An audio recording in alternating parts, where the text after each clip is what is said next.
Muy buenas noches, yo soy Stanley Poveda González, estudiante de Filosofía de la Universidad Católica del Norte. Este video es para la actividad número 5 de la materia de Historia de la Filosofía Contemporánea con el profesor Elkis y compañeros.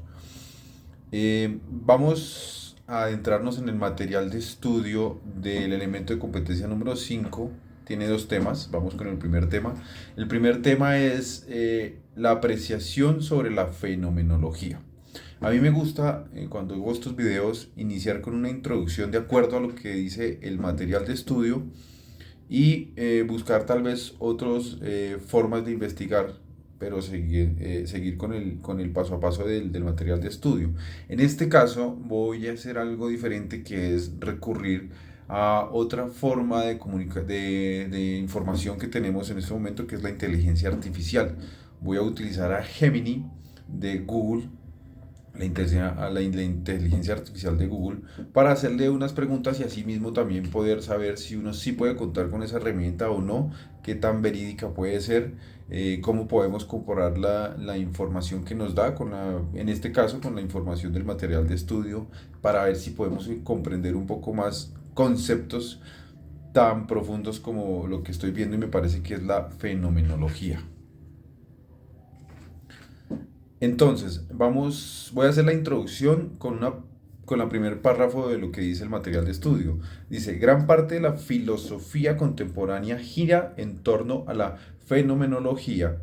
De ahí que ahora nos dediquemos a las interpretaciones que se han dado sobre esta como corriente acorde a Maldonado. 1995, la filosofía del siglo XX está enmarcada íntegramente a favor o en contra por dos filósofos singulares, Edmund Husserl y Ludwig Wittgenstein. Los filósofos y las filosofías que se desprenden en diálogo corto es en disputa abierta a la fenomenología de ellos. Entonces me parece interesante en este caso. Bueno, eso es lo que nos dice el material de estudio, ¿no? Más adelante dice, por ejemplo, agrega Maldonado que desde el comienzo la discusión ha girado en torno a si la fenomenología es método o es metafísica, y que la posición ante estas opciones fue determinante para filósofos posteriores a Husserl y configuró el movimiento fenomenológico de Maldonado. Entonces, ¿a qué vamos? Digamos que acá es como el concepto según basado en estos filósofos. ¿Para qué utilizo la inteligencia artificial? Para tal vez agrandar un poco más, y quiero preguntarle a nivel general cómo es. Entonces, la pregunta que yo le hice es la siguiente. Gemini se llama: ¿qué exactamente es fenomenología? Me contesta lo siguiente: la fenomenología es un método y una corriente filosófica que se centra en el estudio de los fenómenos tal y como se presentan en la conciencia. Se trata de una aproximación descriptiva que busca comprender las estructuras de la experiencia humana sin recurrir a explicaciones preconcebidas o teóricas abstractas.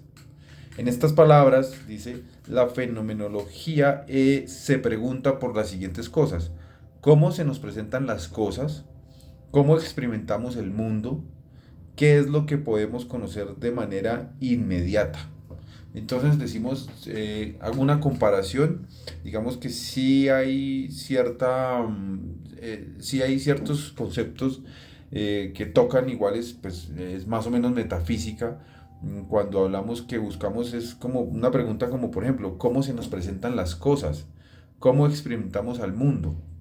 Entonces pienso yo que la fenomenología es una filosofía más profunda en cuestión del saber del porqué de las cosas, tal vez. Hay algo interesante que me parece acá, donde dice: aquí hay algunos conceptos y claves de la fenomenología. La reducción fenomenológica se trata en un proceso de suspender nuestras creencias y prejuicios para poder enfocarnos en las cosas mismas tal y como se nos presentan en las experiencias. Esto es y la inteligencia artificial. En el material de estudio, en una parte dice,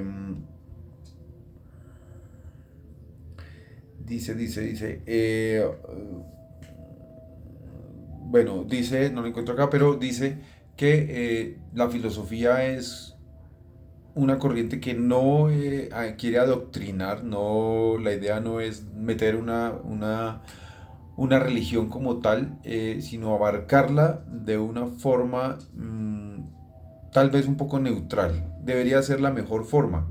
Entonces, encontramos que la fenomenología viene siendo como ese, el porqué de las cosas, pero más profundas, vuelvo y lo digo, y pues me parece muy interesante, porque si uno quiere hacer un trabajo, le mete la fenomenología que leemos o que se ha dado en lo que ha sido la filosofía contemporánea.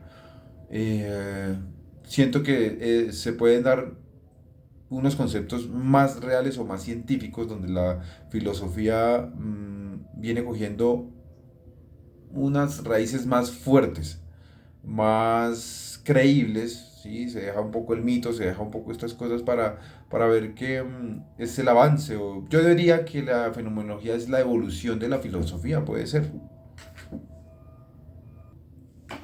Aquí en el material de estudio hay una parte donde dice lo siguiente. Pensar fenomenológicamente consiste ulteriormente en reconocer al mundo de la vida como la fuente última del sentido. Entonces, bueno, es que hay conceptos que es necesario parar y entenderlos. Entonces, esto de ulteriormente, pues eso lo puede confundir a uno. Y lo investigué, lo miré y pues simplemente es anterior a algo. O sea, no nos confundimos, es anterior, ya. Ulteriormente es anterior o último a algo. Reconocer al mundo como la fuente última del sentido y como el criterio definitivo y validación de las experiencias, los discursos, las prácticas, los conocimientos, o también inversamente un conocimiento que no sea afirmación y posibilitamiento de la vida misma. Y entramos a el mundo de la vida. No puede ser cuestionado como ilegítimo y dejado de lado. Esto nos abre al dominio amplio de las posibilidades. Mucha metafísica, ¿no? Muchos conceptos que algunos son muy abstractos.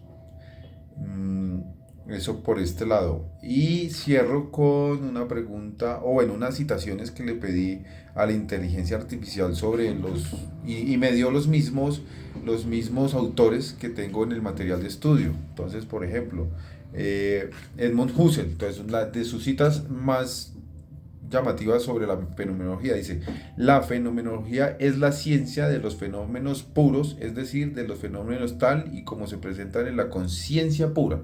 Hay una parte en el material de estudio que habla que la fenomenología es la conciencia. Bueno, yo digo que esto eh, es de estudiarlo, porque pues hasta el momento tengo entendido que la conciencia es algo muy complicado que no se ha podido eh, dar con exactamente qué es eso que tenemos nosotros como seres humanos, aparte de, yo diría, la conciencia es una cosa, el entendimiento es otra y tal vez la sabiduría es otra, ¿sí? La conciencia es eso que tal vez nos hace decir esto no se hace y esto sí.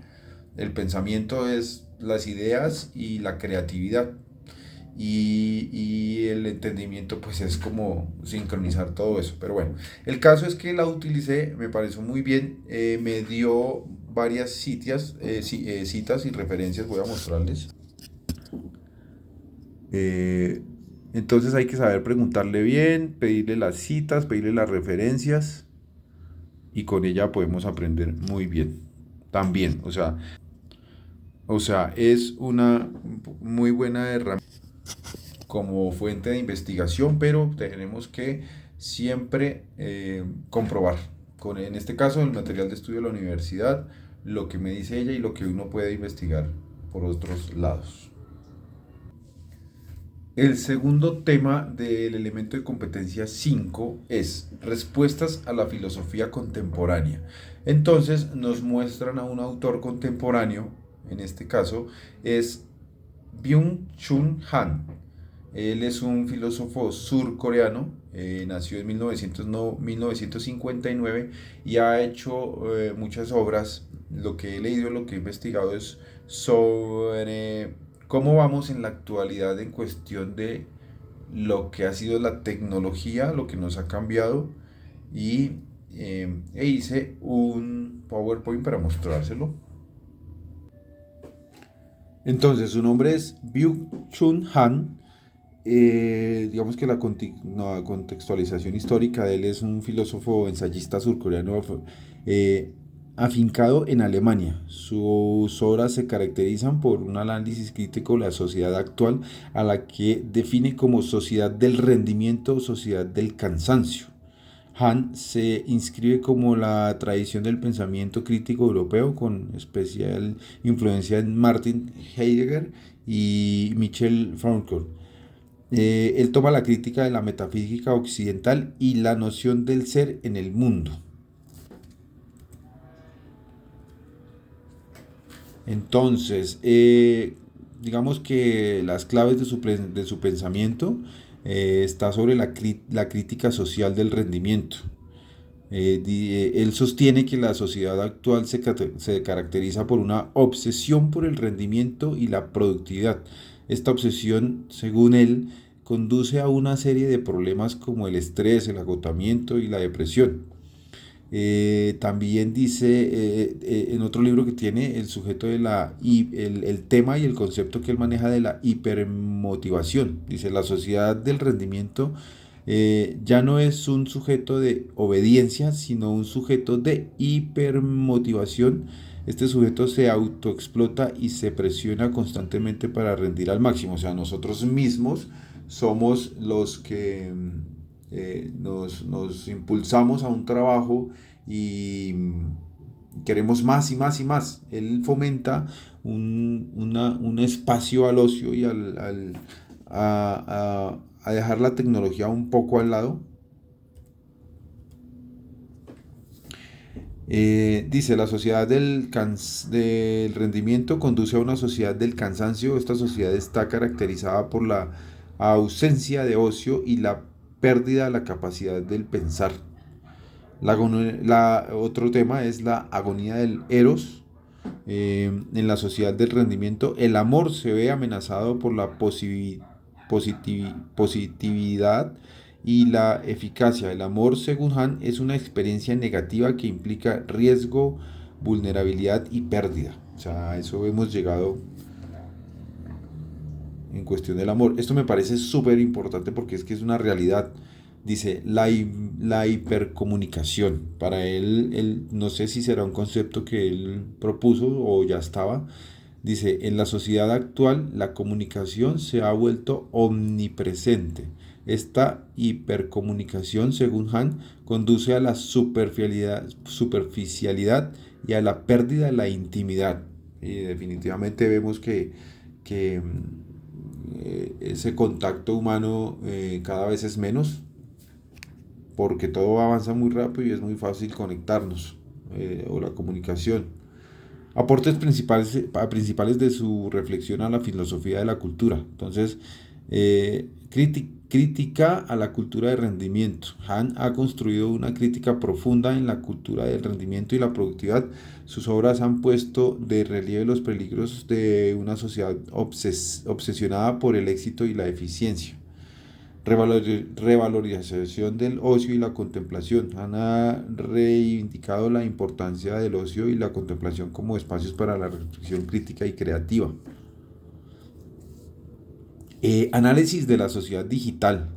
Entonces, Han ha realizado un análisis segundo de las consecuencias de la sociedad digital, especialmente al respecto de la comunicación en las redes sociales. Vámonos aquí una parte importante. Digamos que sus obras más importantes han sido La sociedad del cansancio en el 2010, en El enjambre 2012, La agonía del eros 2012, Psicopolítica y La sociedad de transparencia. Una de las conclusiones que saqué de este autor Es un pensador original y crítico que ha realizado importantes aportaciones a la filosofía de la cultura. Sus obras nos invitan a reflexionar sobre los peligros de la sociedad actual y a buscar nuevas formas de vida más justas y sostenibles. Entonces, para cerrar, y porque me pasé un poco, eh, ¿cómo podemos sincronizar la fenomenología con el mundo actual y la filosofía que nos trae esta historia de la filosofía contemporánea? Es entender que podemos profundizar más filosóficamente, pero en nuestra actualidad. Es grandioso repasar a Sócrates, a Platón, repasar a todos estos filósofos antiguos, pasar por el medioevo, pasar por la modernidad y entender que en este momento hay cosas, muchas cosas que nos pueden servir, pero realmente es una realidad muy diferente a la que tenemos en este momento, porque la tecnología que tenemos y la forma de comunicarnos ha hecho, para mí, que el ser humano haya cambiado mucho y asimismo la evolución del ser humano.